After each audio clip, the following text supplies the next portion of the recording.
There is the news right now as we're getting it from Bloomberg, Nigeria's largest company by market cap on the Nigerian Stock Exchange. Dangote Cement says is planning a London share sale over the next 2 years. That's what Bloomberg is reporting this morning as we speak. The company is looking to raise this money via share auction, and that will be a very big news for the Nigerian market and for everyone who is watching Nigeria from outside. Now, we also told you earlier that we have new members of the high-profile appointments made on Monday by Dangote Cement with Joseph Makuju, who's been a special advisor to Aliko Dangote for a number of years, a full-time CEO of the cement company. And this team, technically speaking, will be the one, and including others who are also on the board, will be packaging this $500 million offering that will be on the London Stock Exchange. This will be coming after we had Seplat Petroleum also did an offering on the London Stock Exchange. So we're seeing more of Nigerian companies stepping into the global marketplace, not just via the Eurobond, but listing on one of the exchanges where you have most of African companies listed, and that's in London. Yesterday, the London Stock Exchange reported a very good earnings. By the way, it's a PLC of its own. Eromosale Aziba is still hanging in here to give us some of his first thoughts on some of these earnings that are coming through, and as we're having that with just what is just coming from Dangote Cement.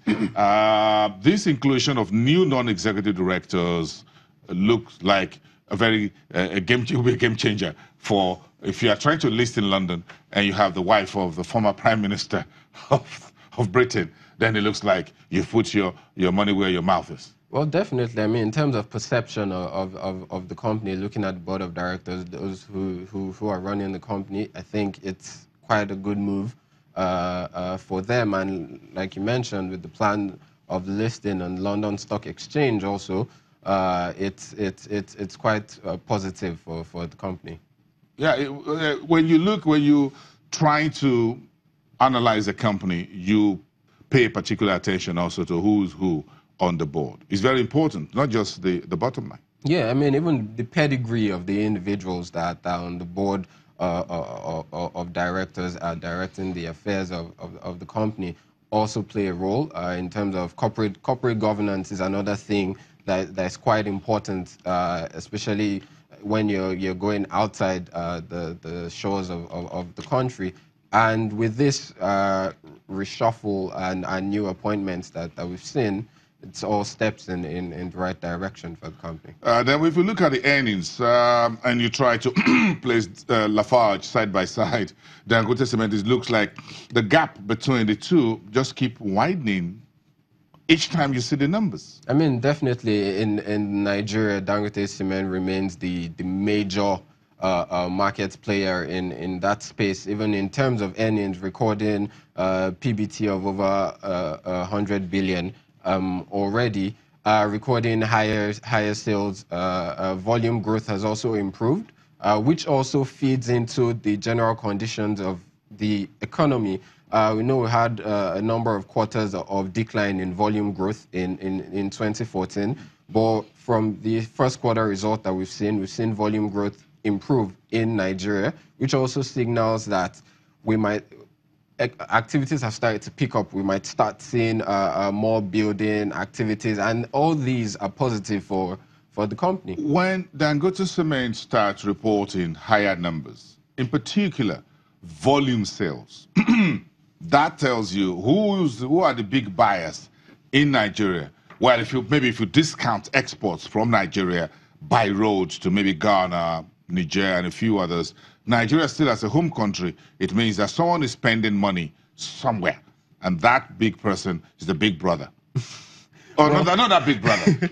the Federal Republic of Nigeria. Sorry, they're not that big brother. No, that's a different big brother. I mean, you have, with the plan for capital expenditure from the government as well, we have a lot of capital projects coming up.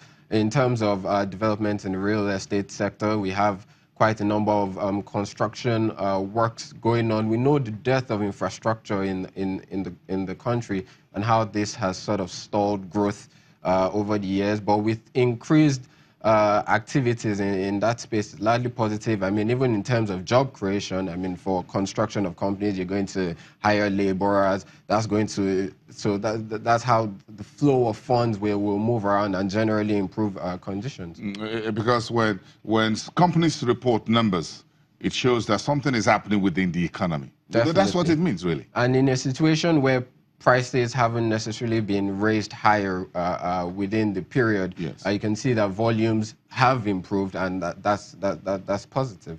That's positive. Let's switch to the banks. We can keep talking about Dangote Cement for all we care, but let's switch to the banks. First Bank, oh sorry, FPN Holdings. Why do I have First Bank in my head?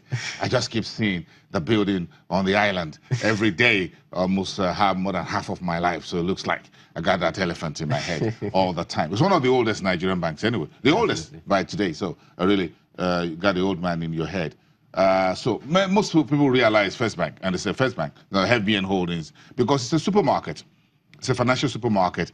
And this supermarket just reported 25 kobo per share. You think that's consistent with what these peers are doing? Well, in terms of looking at the dividend yield, that might be one of the things that might attract investors to take position in the stock. We know a lot of Nigerian investors seek to invest in stocks that are going to pay them dividends. So the fact that they're paying dividend should be one of the things that could attract investors. No, dividend is number one.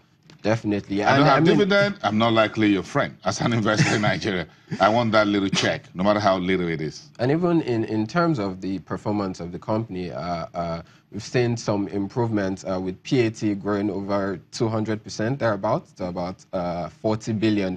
I mean, considering where the company is coming from, this is definitely a significant improvement. And if we look at peers like UBA, Zenith, and GT for full year and first quarter, does it look like the banks are on trajectory here to deliver for the current year? Well, looking at their Q1 results that have already come out, we've seen Zenith, we've seen GT, we've seen UBA as well. They've been positive. One key thing that we've noticed is in terms of their credit impairment charges, we've seen some reduction or a reduction in the pace of increases in impairment charges, which sort of signals the improvement that we've seen in the economy. We know that some of these banks have restructured some of these loans. Some of these loans which weren't performing before have started performing, and these have all been positive, and our outlook on this sector for the year still remains largely positive. I mean, despite the tougher operating environment that we saw in 2014, 2015, 2016, and even 2017, these banks were still able to turn out impressive results. Although we're more optimistic on the tier 1 banks, the likes of the Access, GT, Zenith, UBA. And you think Stanbic is also pulling its weight within this group? Yes, so for Stanbic, they also had some write-backs, which also boosted their results. But generally, across the banking space, we've seen resilience of Nigerian banks. And even comparing the performance of Nigerian banks with peers across other emerging markets in terms of return on equity, Nigerian banks are right up there with peers, and this shows that the checks and balances that have been put in place for these banks have been quite effective, ensuring that these banks are able to deliver alpha to investors.